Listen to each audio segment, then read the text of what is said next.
네, 캡스톤 디자인 전용준입니다. 한 주 쉬고 우리가 대면 수업을 할 줄 알았는데 역시나 또 그 온라인 강의가 또 연장이 됐어요. 그리고 또 이게 대면 수업으로 변경하려고 하니까 이 수업 처음에 개설할 때부터 이게 이론으로 되는 바람에 지금 이거를 대면 수업으로 바꿀 수도 없는 상황입니다. 여러 가지 복잡한 사정 때문에 불편함을 드린 점 정말 미안하게 생각하고요. 그래서 뭐 서로서로 좀 불편함을 감수하면서라도 만나서 어떻게 할 수 있는 방법을 일단 찾기는 찾아야 될 것 같습니다. 일단은 여러분들 그 주제하고 조명 이제 결정이 됐고요. 그 다음에, 여러분들의 어떤 그 만든 영상들 잘 봤습니다.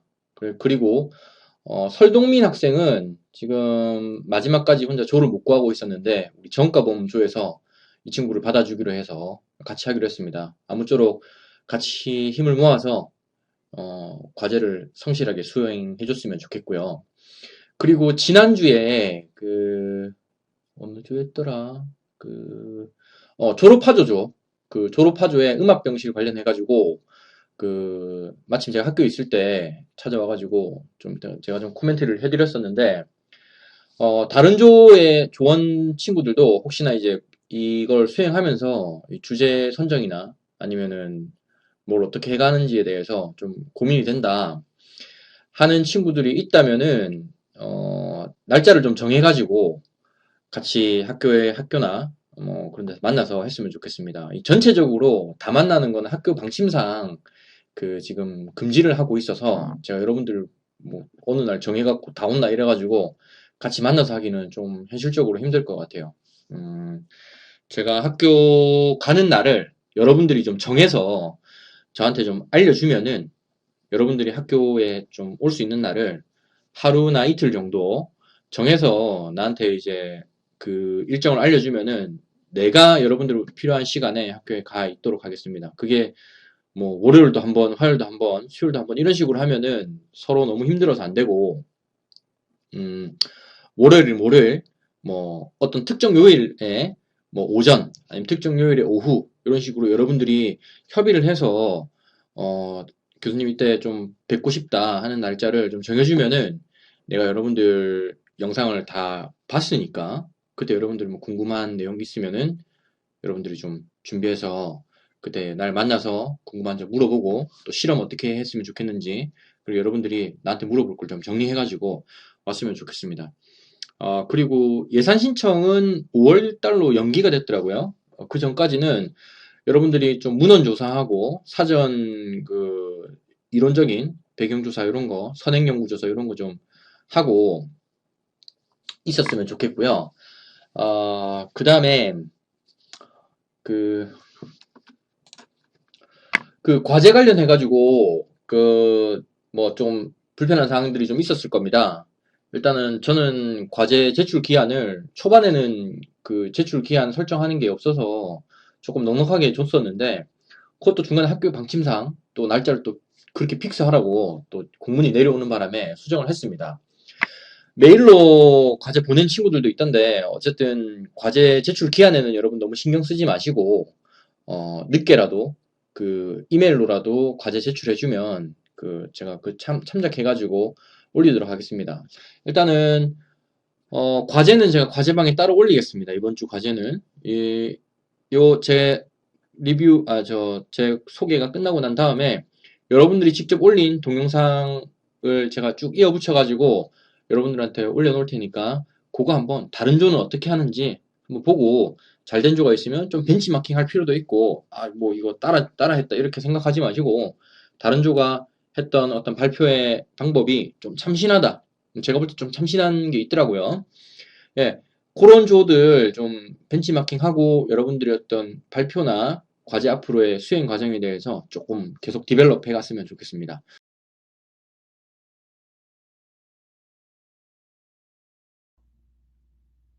송유석 심중길조 캡스톤 디자인 소개 발표 시작하겠습니다.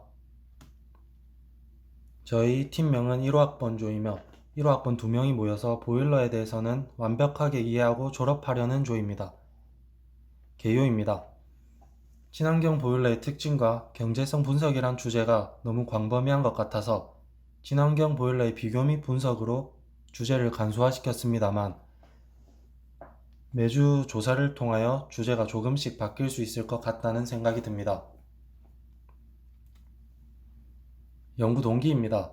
지구의 급격한 기후변화와 화석연료의 고갈 등으로 인하여 세계적으로 신재생에너지를 사용하는 연료의 연구 및 실용화 방법이 개발 중이며 다양한 분야에서 에너지 손실을 최소화하기 위한 노력을 하고 있습니다. 그에 따라 국내의 경우 최근 정부는 건축물 에너지 관련 법규를 개정하는 중이며 또한 에너지 효율이 높고 경제적인 기기 장비의 보급 및 확대를 위한 다양한 정책을 시행하고 있는데 기기별 효율성과 경제적인 비용 부분에서 다 다르다고 생각했습니다. 그래서 기기별 특징과 비용, 장단점에 대해 알아보고자 하였습니다. 연구의 필요성입니다. 보일러는 가정물의 온수 공급과 난방을 위하여 주거용 건물에서는 없어서는 안 될 중요한 요소이며 그만큼 에너지 사용량과 경제적인 측면에서도 많은 비중을 차지하고 있으므로 일반 보일러 외에도 콘덴싱 보일러 등 경제적이고 고효율인 다양한 보일러들이 국내 업체들에 의하여 개발되어 상용화됨에 따라 국내에서 또한 점차 여러 종류의 가정용 보일러의 이용률이 상승하고 있는 추세입니다. 이에 캡스톤 조사에서는 국내에서 상용화되고 있는 다양한 친환경 보일러의 종류와 그에 따른 특성을 검토해보고 일반 가스보일러와 4차 산업혁명을 주도하는 설비 기술 중 세계적인 수준의 기술인 콘덴싱 가스보일러와 넓게 조사해보면 LCC 분석을 통하여 초기 투자비, 운전비, 보전비를 간단히 비교 분석해 경제성을 알아볼 수 있습니다. 연구 목표입니다. 첫 번째로 현재 급격한 기후변화와 화석연료 고갈로 오는 문제를 친환경 보일러 교체로 얻을 수 있는 환경적 해결 방안이나 비용적인 측면 등 개인한테 오는 이점을 비교할 것입니다. 두 번째로 현재 사용하는 보일러의 장단점을 비교 분석해 친환경 보일러로 대체해야 하는 이유가 무엇인지를 찾을 것입니다. 세 번째로 넓게는 친환경 보일러 종류별 비교 분석을 통해 투자 비용, 운전비 등을 조사하여 경제성을 알아보도록 할 것입니다. 기대 효과 및 활용 방안입니다. 4차 산업혁명 시대로 변화하고 있는 시대에 화석연료를 대체할 수 있는 대체 에너지를 통해 기기를 개발한다면 지구온난화 같은 이상기후들을 줄일 수 있을 것이고 가까이 개인적 측면에서도 대체 에너지를 사용한다면 사용 방법과 경제성에도 큰 영향을 미칠 수 있을 것이라고 생각합니다. 감사합니다. 목표, 다섯 번째 과제 역할 분담, 여섯 번째 기대 효과 및 활용 방안으로 마무리를 지으려고 합니다. 저희 끝난 거야 조의 의미는 시간 가는 줄 모르고 과제를 열심히 하다 보니 벌써 끝 지점에 도달했다는 의미로 지었습니다. 저희 조원 소개는 앞서 설명을 드렸고요. 특징으로는 같은 1사학번이며 같은 나이입니다. 논문 주제로 층간소음을 문제점과 개선 방안으로 선정한 이유는 코로나 사태로 인하여 외출 자제, 계약 연기, 재택근무, 2주간 자가격리 등의 방법을 시행하고 있습니다. 그러나 이 실행 방법으로 집에 있는 시간이 늘어나고 아이들 뛰는 소리, 그리고 운동기구, 가전제품 등에 따른 층간소음 문제가 부각되고 있습니다. 그래서 저희 조는 층간소음 문제가 부각되고 있기에 건축적 관점에서 파악을 하고 개선할 수 있지 않을까라는 생각에 이 주제를 선정하게 되었습니다. 논문 주제의 연구 필요성을 이제 설명드리겠습니다. 주택 유형으로는 공동주택이 전체 주택의 76.4%를 차지하고 있으며 그중 아파트가 61.4%를 차지를 하고 있습니다. 층간소음은 다수의 가구가 천장과 바닥을 공유하며 생활하는 공동주택 특성 때문에 일어나고 있습니다. 그 특성에 따른 원인 중 바닥 충격음이 76.9%를 차지하고 있으며 그중 아이들이 뛰거나 발걸음이 차지하는 비율은 69.2%로 가장 높은 것으로 나타났습니다.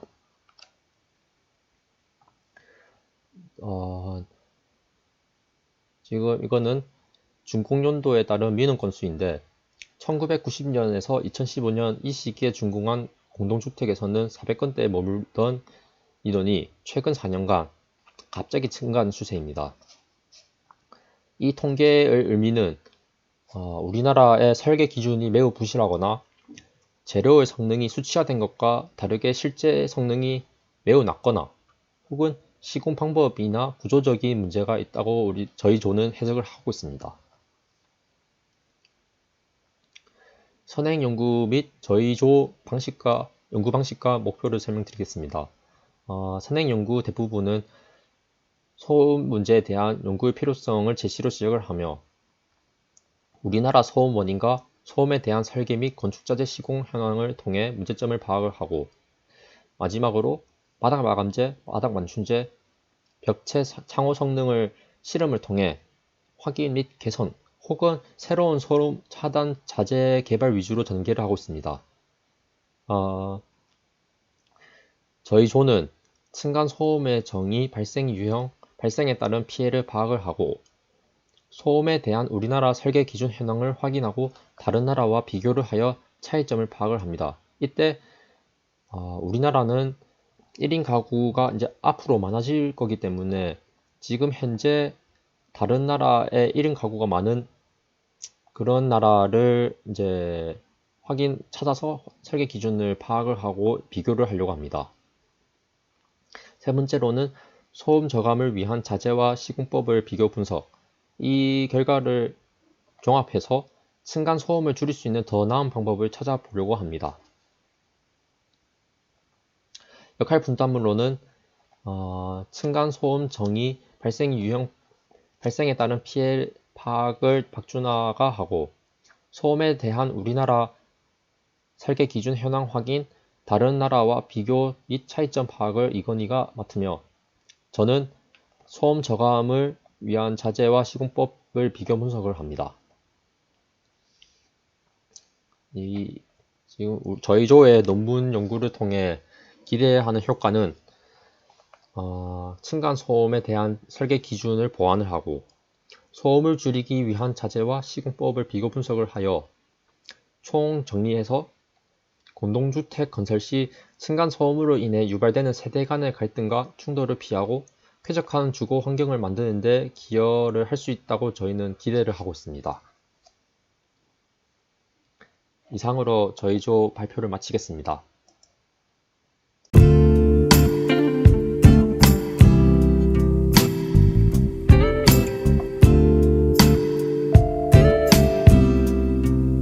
안녕하십니까.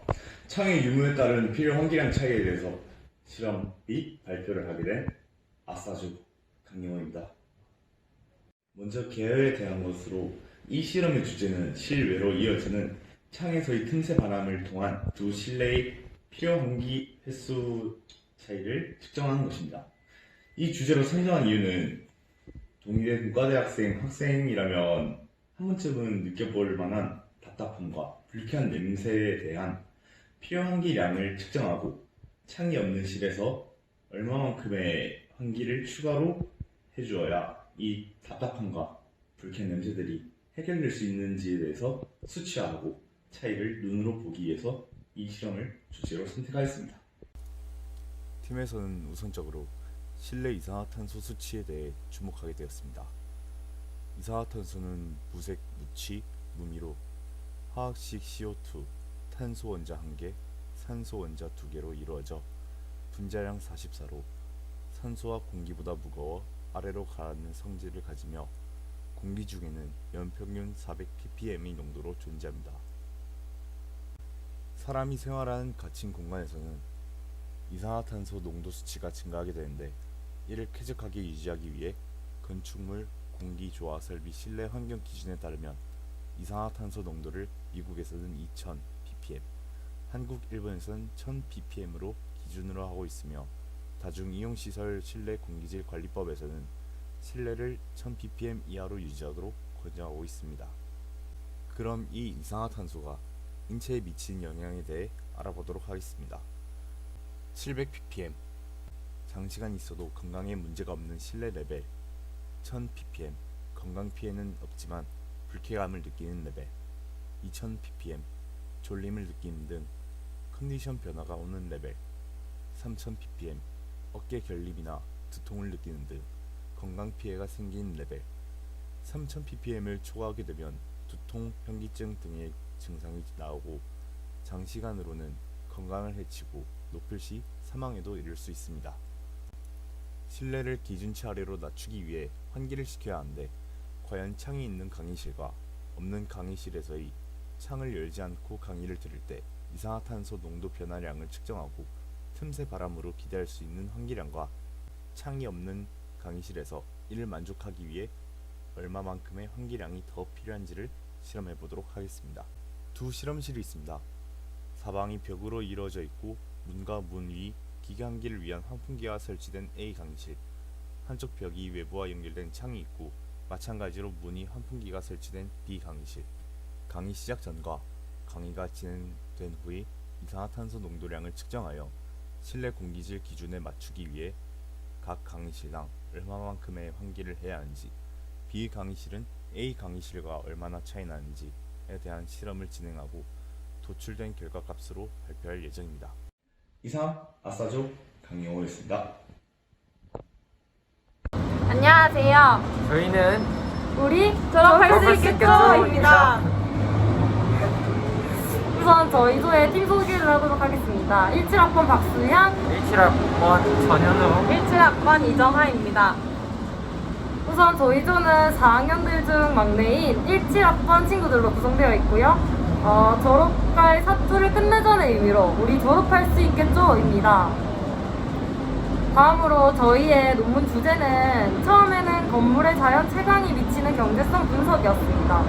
그리고 지금 변경된 주제는 BMMS를 기반으로 조명 제어 시스템의 도입에 따른 기대 효과입니다. 그리고 저희 조의 연구 동기를 말씀드리도록 하겠습니다. 저희 조는 이전 주제였던 자연 채광에 대한 자료 조사를 위해서 카페에서 팀 회의를 하던 도중 흐린 날씨에서 서서히 밝아지기 시작하면서 실내에 조명이 필요 없을 정도의 채광이 들어왔습니다. 그러다 이제 조원 중 한 명이 전기세 아깝다 라는 말을 하였고, 그에 대해 자동으로 채광의 밝기에 따라 조명이 조절되었으면 좋겠다 라는 의견을 제시하였습니다. 그러다 보니 조명 관련 자동 제어 시스템에 대한 궁금증들과 여러 가지 아이디어들이 나왔고, 조명 제어 시스템에 대한 에너지 전략 기대 효과를 주제로 우리가 좀 더 알아보고자 하는 흐름으로 자연스럽게 주제가 변경되었습니다. 다음은 연구의 필요성입니다. 유엔에 따르면 2014년 기준으로 세계 인구의 54%의 사람들이 도시 지역에서 거주하고 있으며 2030년까지는 대략 62%인 50억여 명이 도시 지역에 살게 될 것으로 예상된다고 합니다. 이는 도시에서 생활하는 사람들의 증가함을 의미하며 좁은 도시 지역에서의 빌딩은 최적의 조건을 가진 건축물입니다. 결론적으로 빌딩에서의 생활시간이 길어짐에 편리한 거주 및 근무 환경을 제공하기 위한 빌딩 관리는 필수적이어야 합니다. 최근 환경 문제로 인해 친환경 에너지 사용과 에너지 효율화가 주목받고 있습니다. 에너지 문제가 전 세계적인 이슈화가 되면서 국제 에너지의 25%에 달하는 건물 에너지를 ICT 기술을 적용하여 최적화하는 BEMS에 대한 정책적, 기술적인 관심이 증대되고 있습니다. 건물 관리자가 컴퓨터를 사용한 합리적인 에너지 이용을 기본으로 하여 입주자들을 위한 안전하고 위생적이며 쾌적한 생활 환경과 기능적인 업무 환경을 제공하며 확실하고 효율적으로 유지, 보존하기 위한 제어 관리 경영 시스템을 말하는 BEMS의 적용은 앞으로 우리의 생활에 더욱 적용될 것입니다. 빌딩 에너지 데이터를 통해 에너지 소비 및 신재생 에너지 발전량을 예측 및 비추할 수 있어 실시간 빌딩 에너지 모니터링은 빌딩 에너지 수급을 맞추어 에너지 비용을 절감할 수 있습니다. 이에 일상생활 중 가장 쉽고 다양하게 접근할 수 있는 BEMS를 기반으로 한 조명 제어 시스템을 통한 다양한 사례들과 에너지 절감 기대 효과를 알아보고자 합니다. 다음으로 연구의 목표입니다. 저희는 첫 번째로 BEMS의 정의와 시스템이 돌아가는 과정에 대해 설명하고, 그 다음 전국의 BEMS 기반 조명 제어 시스템 도입 분포 정도를 알아보겠습니다. 그리고 세 번째로 해외에서 BEMS를 기반으로 조명 제어 시스템이 적용되고 있는 사례를 넣고, 다음으로 BEMS를 도입시킨 이유에 대해서 넣겠습니다. 다섯 번째로 빌딩에 사용하는 조명 제어 시스템의 종류를 넣고, 여섯 번째로 시스템 도입 후 장단점에 대해 설명하겠습니다. 일곱 번째는 조명 제어 시스템의 에너지 효율 정도와 마지막으로 현재 장단점 및 에너지 효율을 통한 미래의 기대 효과에 대해 본문의 내용을 넣겠습니다. 저희의 과제의 역할 분담은 일단 박수현 조원이 BEMS를 기반으로 조명 에너지 적용 사례 조사하고, 이정아 조원이 BEMS에 대한 정의와 원리, 구축 목적을 조사하고, 그 다음 제가 조명 제어 시스템을 적용시켰을 때의 장단점을 조사하고, 거기에 따르는 에너지 효율 조사와 기대 효과 조사는 저희가 다 한꺼번에 다 같이 하기로 했습니다. 마지막으로 기대 효과 및 활용 방안입니다. BEMS 시스템 도입으로 에너지 효율성이 얼마나 나오는지, 결과적으로 BEMS 시스템 도입이 무엇 때문에 필요한지, 무엇을 좀 더 보완해야 하는지에 대해 서술함으로써 미래의 BEMS 시스템을 좀 더 발전시킬 수 있습니다. 이상으로 우리 졸업할 수 있겠소의 발표를 마치도록 하겠습니다. 감사합니다.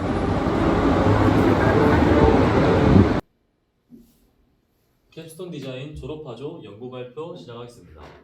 저희 주제는 음악병실의 실태 조사에 따른 규모별 기술적 해결 방안을 모색하는 것입니다. 연구 동기는 현재 코로나19 확진자가 급증함에 비해 부족한 음악병실로 인해 치료를 제때 받지 못하여 사망하는 사례가 많이 발생하기 때문에 이에 대한 해결 방안이 필요하다고 생각하였습니다.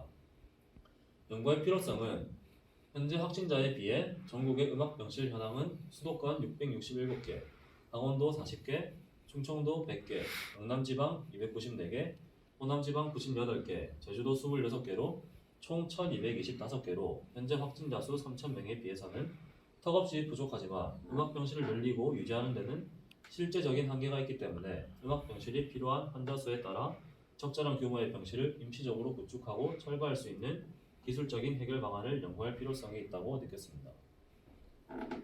저희 조 연구의 목표는 첫 번째로 음악병실의 기본 원리를 파악하고, 전국의 음악병실의 분포 현황을 조사하고, 음악병실 수의 평상시 유지 한계를 분석하고, 규모별로 기술적 해결 방안을 모색하겠습니다. 마지막으로 역할 분담은 윤도경 기본 원리를 파악하고 소규모 기술적 해결 방안을 모색하였습니다. 노성원 지역별 분포 현황을 조사하고 중규모 기술적 해결 방안을 모색하였습니다. 송소희 비용과 기술적인 한계를 분석하였고 대규모 기술적 해결 방안을 모색하였습니다. 이상입니다.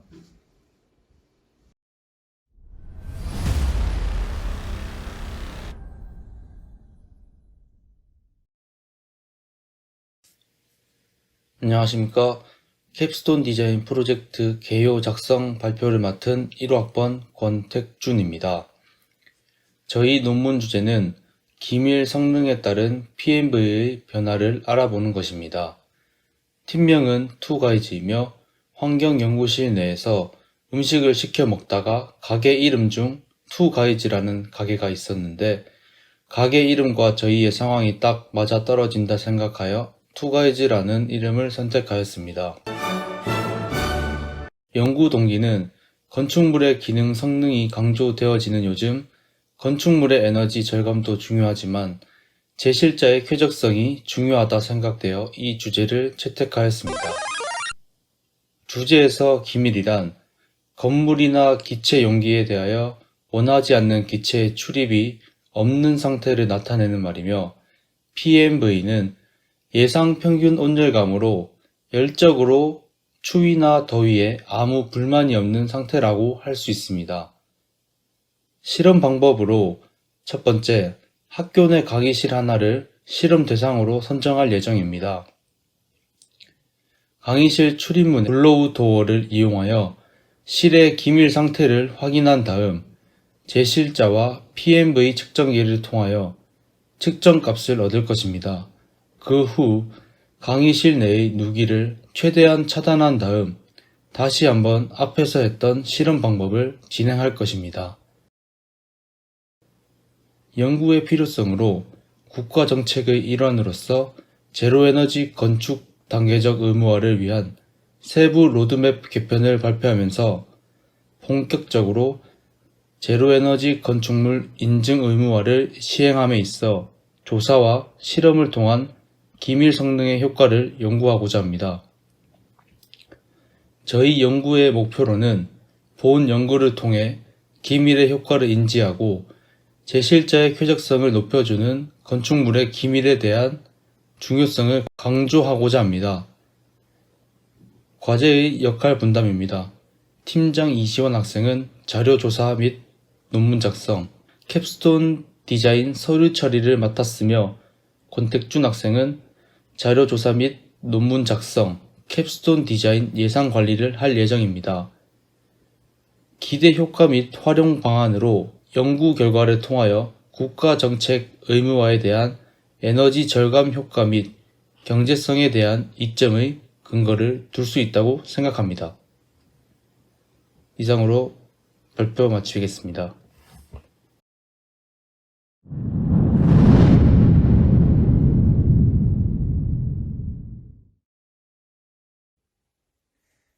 안녕하십니까. 강의실 내 자연체감 조명계획에 따른 쾌적성을 연구하게 된 하이라이트 조입니다.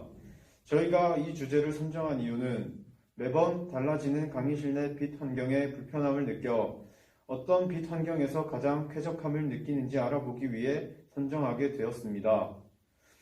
이번 영상에서 소개드릴 내용은 연구조사에 쓰일 장비 소개와 연구 방법을 설명해 드리겠습니다.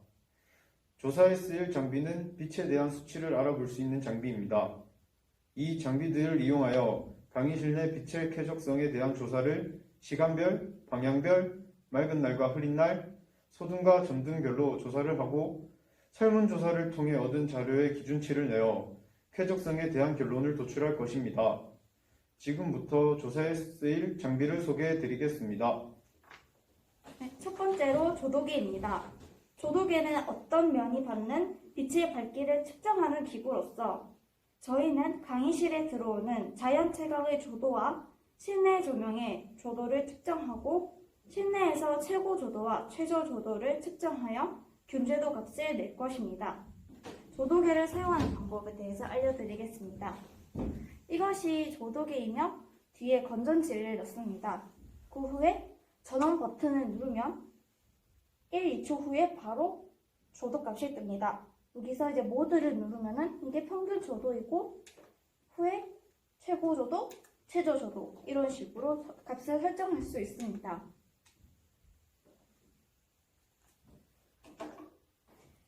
다음으로는 휘도계입니다. 휘도계는 어떤 면이 받는 반사광의 양을 측정하는 기구로서 일사량이 많은 날에 칠판이 잘 보이지 않아 불편함을 느껴 휘도가 어느 정도의 칠판이 잘 보이는지 측정할 것입니다.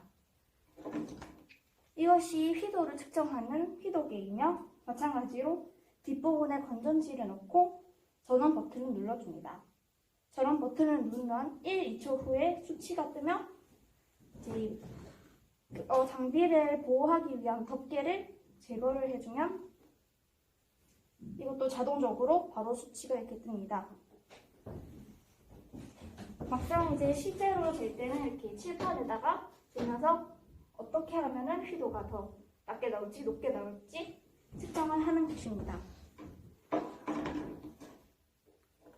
마지막으로 일사량계입니다.